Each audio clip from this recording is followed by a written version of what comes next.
ذكر أو أنثى فهو مؤمن فلنحيينه حياة طيبة. سامعین، آج کے اس عنوان کے تحت میں نے اس آیت کا انتخاب کیا. قرآن پاک کے اندر سورہ نحل آیت نمبر 97 کے اندر اللہ تعالیٰ کا ارشاد ہے کہ من عمل صالحا، جو بھی عمل صالح کرے گا چاہے وہ مرد ہو یا عورت، پس وہ مومن ہو، تو خدا کا یہ وعدہ ہے فَلَنُحْيِيَنَّهُ حَيَاةً طَيِّبَةً، تو ہم اس کی زندگی کو دنیا کے اندر پاکیزہ اور کامیاب قرار دیں گے. یہ آیت آج اس عنوان کے تحت ہمیں پورا ایک جواب دیتی ہے اور سارا موضوع اس کے اندر سمٹ کے آ جاتا ہے. اس شریعت کے اندر اور قرآن کے اندر اور خدا نے کوئی مخلوق کے اندر کوئی فرق نہیں رکھا، چاہے وہ عورت ہے یا وہ مرد ہے. بس جو بھی عمل صالح کرے گا،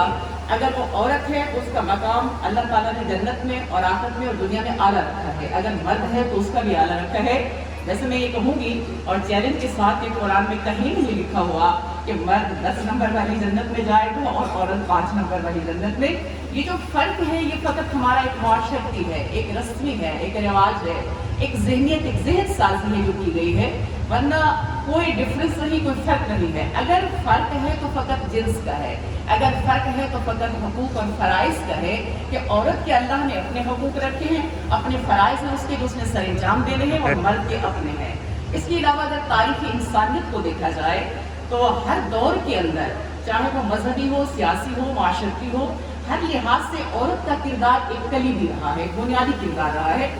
اور آپ دیکھیں کہ اگر اختیار کے حوالے سے بات کی جائے تو شریعت عورت کو پابند نہیں کرتی، قانون عورت کے اختیار پر پابندی نہیں لگاتا.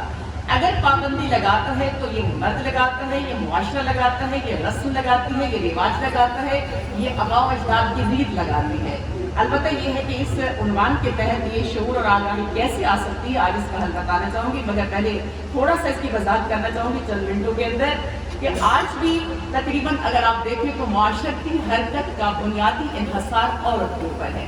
آج بھی عورت بااختیار ہے. اگر آپ گھروں میں بیٹھی ہیں تو فیصلہ آپ کے حق پہ ہوتا ہے اور آپ فیصلہ کرنے والے ہوتے ہیں. کسی نہ کسی شکل میں عورت اپنے اختیار کو استعمال ضرور کرتی ہے، اور اس کو اختیار یہ اللہ نے دیا ہے اور اس کا بااختیار رہنا اس کے لیے باعث فخر ہے. دوسری بات یہ ہے کہ دیکھیں عورت کے درجے اللہ نے بلند رکھے ہیں. بحیثیت ایک بیٹی کو ایک رحمت ہے، بحیثیت ایک بیوی وہ اپنے شوہر کے لیے نصف ایمان کا درجہ رکھتی ہے، اور اسی طرح بحیثیت ماں اللہ نے جنت ماں کے قدموں تلے رکھی ہے. قرآن کے واقعات کو دیکھیں تو آپ دیکھیں کہ حضرت آسیہ، جناب آسیہ فرعون کے گھر میں تھی. فرعون کون تھا ہم سب بخوبی جانتے ہیں، لیکن جب وہ حضرت موسیٰ کو قتل کرنے لگا تو جناب آسیہ کسی یعنی کہ بڑی طاقت سے، دیکھا جائے کہ فرعون کا تعارف کروانا ضروری نہیں، سب جان لفظ فرعون سے سب واقف ہیں، لیکن اتنی بڑی طاقت سے حق کی خاطر ٹکرا گئی جناب آسیہ اور وقت کے نبی کی جان بچائی اور اس کو قتل ہونے سے بچایا. اب آپ دیکھیں کہ یہ کردار کس نے ادا کیا؟ ایک عورت نے ادا کیا، اور اس نے اپنے اختیارات کو استعمال کیا جہاں یہ شعور تھا کہ حق کی حفاظت، اگر چاہے جتنی بڑی ظالم قوت کیوں نہ ہو، ہمیشہ حق کا ساتھ دے اور اپنے حقوق کی بھی حفاظت کرے اور ڈٹ کے کھڑے ہو جائے. اگر تھوڑا سا آگے آ جائے تو پاک پیغمبر کی زندگی میں رسول خدا نے جو مکہ کے اندر تبلیغ شروع کی اور دین اسلام پھیلانا شروع کیا، عرب کا معاشرہ، مکہ کی سرزمین جہالت کا گڑھ، گویا وہاں پہ ظلمت تھی، جہالت تھی اور ہر کفر تھا، شرک تھا، سب کچھ تھا. مگر اس معاشرے کے اندر بھی ایک عورت تھی جو باشعور تھی، ایک عورت تھی جو باحکمت تھی، جس نے اپنے اختیار سے رسول اللہ، میں مفتی صاحب کی بات کی تائید کرنا چاہوں گی کہ جہاں پہ انہوں نے نکاح کے حوالہ دیا، وہاں جناب خیت القبریٰ نے خاص تجاری خود کی رسول اللہ کو. اس کے علاوہ اپنی دولت کو اپنے اختیار سے اور اپنی مرضی سے دین اسلام پہ خرچ کر دیا. آج جو اسلام ہے اس کی بنیادوں میں جناب خیت القبریٰ کی دولت ہے اور ان کی عظیم قربانیاں ہیں. اسی طرح تھوڑا سا آگے آ جائیے کہ اگر کربلا کے اندر ہم دیکھتے ہیں، کربلا کے اندر روز عاشور 10 محرم کو جب امام حسین نواسہ رسول قتل ہو گیا، یوں کہوں کہ جب سارے مرد ختم ہو گئے، قتل ہو گئے، تو اس وقت یزیدیت کے خلاف اگر علم بلند کیا تو ایک عورت نے کیا، اور وہ جناب زینب کبریٰ تھی کہ وقت کی جو اس وقت کی سب سے بڑی طاقت تھی اس کو للکارا اس نے ایک عورت نے. اگر آج کی صدی کی بات کی جائے، میں بحیثیت عورت اپریشیٹ کرتی ہوں خواتین کو جو میدان کے اندر آتی ہے اور کسی سے نہیں ڈرتی، اپنے حقوق کا خیال رکھتی ہے اور عدل کے ساتھ اپنے اختیارات کا استعمال کرتی ہے. جس میں ماضی کے اندر بے نظیر کی مثال ہے، بحیثیت ایک عورت میں سمجھتی ہوں کہ ان کا ایک بہت بڑا کردار ہے۔ اگر آپ اس وقت بھی دیکھیں، بہرحال وقت بہت کم ہے، جیسا کہ کہا گیا کہ موضوع بہت بڑا ہے، لیکن یہ ہے کہ پھر بھی ابھی آپ دیکھیں کہ محترمہ مریم نواز اگرچہ کہ حکومتی حوالے سے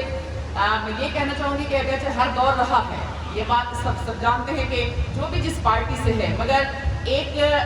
قومیت کے حوالے سے، ایک پاکستانی ہونے کی حیثیت سے ہم یہ دیکھتے ہیں کہ معاشرے کے اندر، اس ملک کے اندر ان انسانوں کے لیے، لوگوں کے لیے، قوم کے لیے حرکت کون کر رہا ہے، کام کون کر رہا ہے۔ جب نظر آتا ہے تو اس وقت دل کو خوشی ہوتی ہے اور ہم یہ سمجھتے ہیں کہ ہماری قوم کے لیے ترقی کا باعث بن سکتے ہیں۔ تو یہ ایک بہترین کاوش تھی اس کانفرنس کے حوالے سے۔ اب بات یہ کہ یہ اختیارات کیسے ممکن ہے کہ اس اختیارات، آپ ساری خواتین جانتی ہیں کہ آپ کو یہ اختیارات کیا کیا ہے، مگر کوئی نہ کوئی کہیں نہ کہیں اختیارات کے حوالے سے دبا ہوا ہے۔ اور اس میں یہ بات بھی واضح کر دوں، اگرچہ علم اور شعور سے ہی یہ ساری تبدیلی آ سکتی ہے، سارا انقلاب آ سکتا ہے، لیکن اکیلا علم کافی نہیں ہے، علم کے ساتھ شعور اور آگاہی اور حکمت کا ہونا ضروری ہے۔ کیونکہ میں تجربے کی، ایک انسان کے پاس علم ہوتا ہے مگر عقل نہیں ہوتی، علم ہوتا ہے مگر حکمت نہیں ہوتی، علم ہوتا ہے مگر شعور نہیں ہوتا۔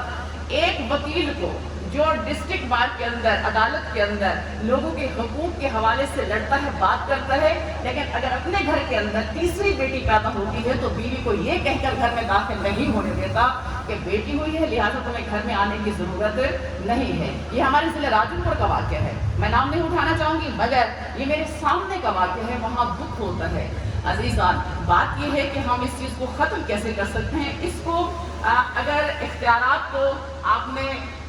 پروان چڑھانا ہے، اس میں آپ تمام مرد حضرات کا کردار ہے کہ آپ قرآن کے نزدیک جائیں، علم کے نزدیک جائیں، جو اللہ نے حق دیا ہے، جس کو بھی دیا ہے۔ ہاں، عورت کے اختیارات اگر اللہ نے دی ہے تو عورت کو بھی ان اختیارات کو عقل سے استعمال کرنا چاہیے، ان اختیارات کا ناجائز استعمال نہ ہو، کسی کے ساتھ زیادتی نہ ہو۔ تو بہرحال اس کانفرنس کے حوالے سے میں شکریہ ادا کروں گی اس مینجمنٹ کا، اور اس کے علاوہ آپ کو تاکید کروں گی کہ آپ جہاں بھی ہیں، چاہے مرد ہے یا خواتین ہیں، انفرادی طور پہ اپنا کردار ادا کریں۔ ضلع راجن پور سے آپ واقف ہیں، میں بھی اسی زمین کا حصہ ہوں، مگر راجن پور کے نواح کے اندر آج آپ جتنے افراد اس حال کے اندر بیٹھے ہوئے ہیں، پڑھے لکھے بیٹھے ہوئے ہیں، مگر اس کے نواحی علاقے میں میرا تجربہ ہے فیلڈ کے اندر جانے کا، آپ کا بھی ہوگا، لوگ کس سطح پہ پڑے ہوئے ہیں، عورت کی حالت کیا ہے، حتیٰ کہ یوں کہوں کہ وہ مائنس پہ چلی جاتی ہے ہر لحاظ سے۔ وہاں یہ سارا انقلاب آپ لا سکتے ہیں کہ اس کے لیے آپ جس مقام پہ بھی ہیں تو اپنا اسی جگہ پہ ہی اپنا حق ادا کریں، تاکہ ہم اس معاشرے کو بدل سکیں اور ہم اسے سیرت محمد و آل محمد کے مطابق ڈھال سکیں۔ والسلام، بہت شکریہ۔